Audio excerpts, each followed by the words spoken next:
Welcome to the Make and Design Podcast. I'm your host, Carina Gardner. On this podcast, we're unraveling the everyday joys and dilemmas of design, making, and business. For makers who want to be designers and for designers who are makers, this is your inside scoop to help you grow your business and bring more creativity to your life. So the name of this episode is probably scary to some of you guys because I don't think we think of designers or creatives as risk takers, but we really actually are. And I was really thinking about this because I recently had listened to something that Bob Iger, who's the former chairman, the former CEO of Disney, talked about. And that was about how that after you fail something, the response usually is to be more conservative. But he said, actually, you should take more risks. Once you've done something risky and it's failed, you should do more risk, because if you become more conservative, it will almost certainly fail again, and you kind of get into that pattern. And I was thinking about that quite a bit for designers because it really rang true. You know, as designers, we are putting our artwork out there for the universe to see, right?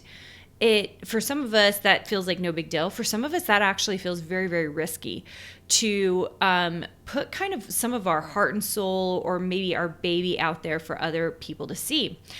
I feel about that only maybe 25% of the time, usually. And I don't know if it's just because I've been doing it so long. So I just feel like I'm just designing. I'm just doing it and I'm putting it out there.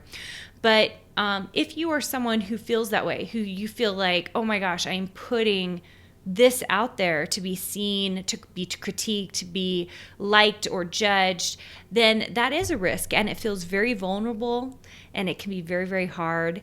And you do for sure have to, talk yourself through that process.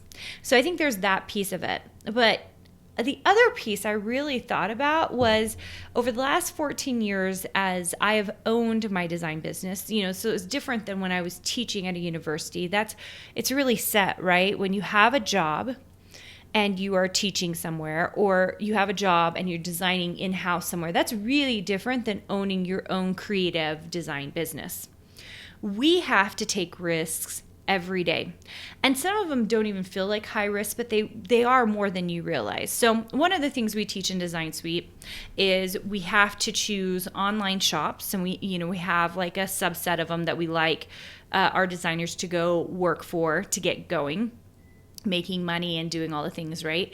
And so we like those shops, but if we choose a shop, we are actually taking a risk. Why?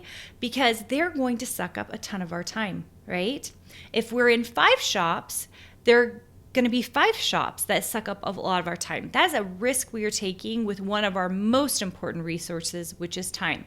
Now, am I saying not to do it? No. We've got to take those risks. We've got to make decisions. We need to start in online shops or get contracts with companies to start our design career, to start making money in a design career, right? If we don't take those risks, we won't make any money. It's not much of a career. But every step along the way, it actually is this little bit of a risk you're taking. I was really thinking about some of the risks I've taken in my design career. And I remember when I left my first scrapbooking company and I moved on to my second one. The second one is where I became the creative director. And it felt like a really big risk at the time because that was going to be a huge suck of time and resources. I was pregnant with my 3rd child at the time, and I wasn't sure what the payout was going to be because of the way we had situated the company. It was great. It was a great overall situation for me in the long term, but it was horrible in the beginning because I didn't make very much money because I got a piece of that company. And so as we were building that company, and I was very, very pregnant and figuring out what we were doing, I just went with it knowing that it was a risk I was willing to take. Now, why? Why, you might ask? I want each of you to think about this, especially those of you who are my Design Suite program members, because you guys know I really want the best for you. I want you to be thinking about every step of your design business, because that's what you're creating here. You're creating a design business, okay? With every step of your design business, you are going to choose risks that give you something back, okay? So I knew the risk of becoming a creative director instead of being able to run my own business the way I wanted to, instead coming and helping someone else build a business, was going to give me experience that up until that point I had not had.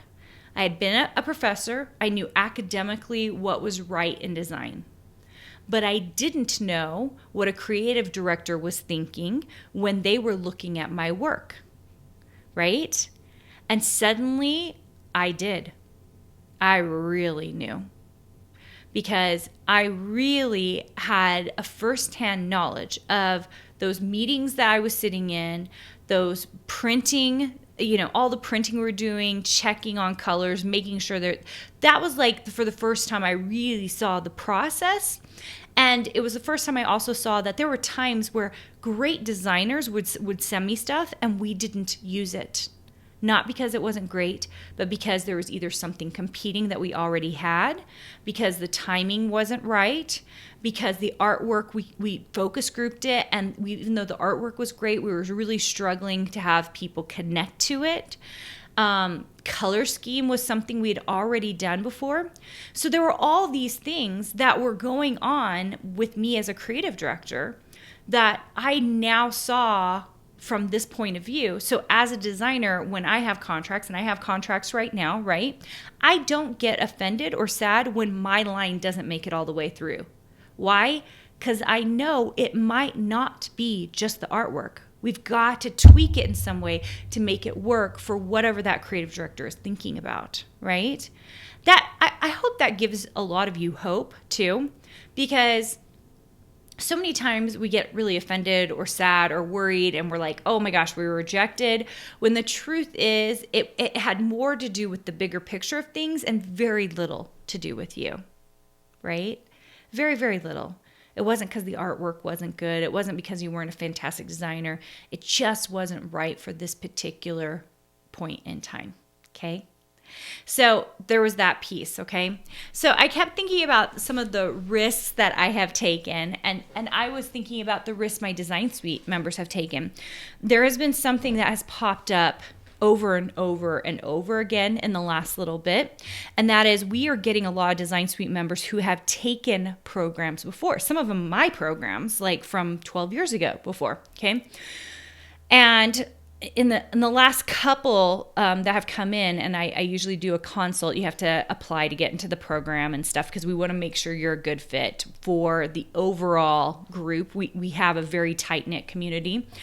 And I had a talk with someone, well, actually the last 3 people, who said to me, I just took another class. I just took another online class. And I'm done with it, and something is still missing. And I was like, and what was that? And they were like, well, it seems like you have the answer to that. And I was like, usually we do. And the reason is because I've taken all of these risks as a designer, by being a creative director, by actually doing a Ph.D. and putting money into that, by trying shops all over the internet to see what would work and what wouldn't work, by starting a program I didn't even know if it would work or not, and it's been amazing. But like when we take all these risks, like we can figure those things out. So I'll tell you, I'll finish that story. The last 3 people who've come in who said that to me, they said that there was something missing. I said, well, I'll tell you from my experience what's missing. Number 1, they're teaching you a skill. They're not teaching you how to get paid or how to make money as a designer. Those are 2 really different things. And they were like, yeah, it is. And I was like, but did you learn the skill? And they were like, yeah, I think I learned the skill. I was like, but did they tell you how to make money? And they were like, no, like you just have to get a contract. And I was like, which is the worst way to get going as a new designer, okay? If you're my Design Suite members, you guys have all heard all this, right? That's the worst way to try to get started going, okay?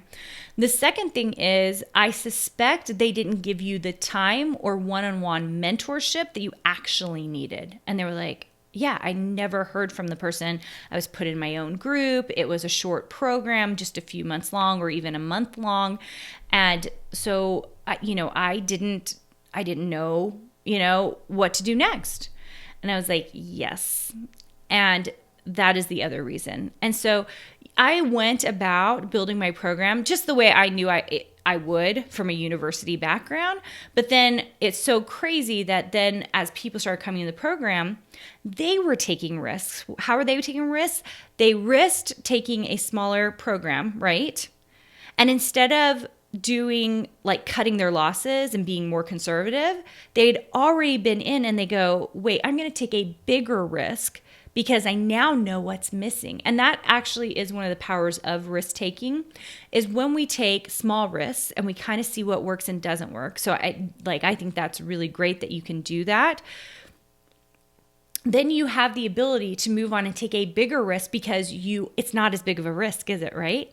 Because if you know what the holes are that are in your own education or what you're looking for in your own design business, if you know what the holes are, then you should be able to start filling up those holes and taking risks that make more sense, right? So in a sense, you're not even taking as big of risk, but it feels that way because if the first risk you took, like by taking a digital class or an online class or a surface design class, didn't pan out, didn't make you money, okay? Which sometimes, we've got to figure out like, what is it on us, right? Is the artwork not there or whatever? But if you've kind of like isolated and you're like, it's fine, it's just, I still don't know how to do X, Y, and Z, and you find a program, and my program might not be what it is, might be some other program out there, or maybe a mentorship or one-on-one coaching. There's so many ways to go about this, you guys. And then find the thing that fulfills what that risk didn't take care of, and then you take another risk. Instead of becoming more conservative or being like, oh, I can never make it, the ones who end up in my program are ones that are like, oh, I took that risk and now I see if I could take this bigger risk, like this will be more of an investment. It's a better investment because it's covering all the things that I didn't know how to do before, which is what we're always looking for, right? I take a ton of risks in my business. It's so scary. Every time I hire a new team member, it feels like a humongous risk, right? Because financially, I want to make sure we can take care of everyone on the team. But at the same time, like there's not really much reward if we're not taking these risks, calculated risks, right?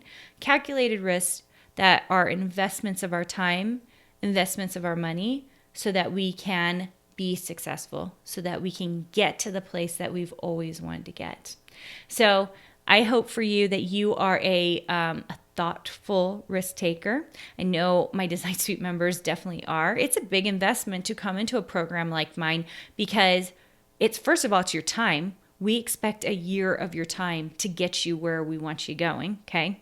And it's a financial investment. But we know that you can make 10x, if not 100x, what you learn in our program so that you can be successful, which is what we're really, really hoping that you will do. And put in your time because we love it when our designers are super successful. It's so awesome. All right, guys, thanks for joining me today, and I will talk to you soon. Hey, did you know that you can visit me at makeanddesign.com to learn more about this podcast and join my VIP group for weekly freebies? I can't wait to see you there.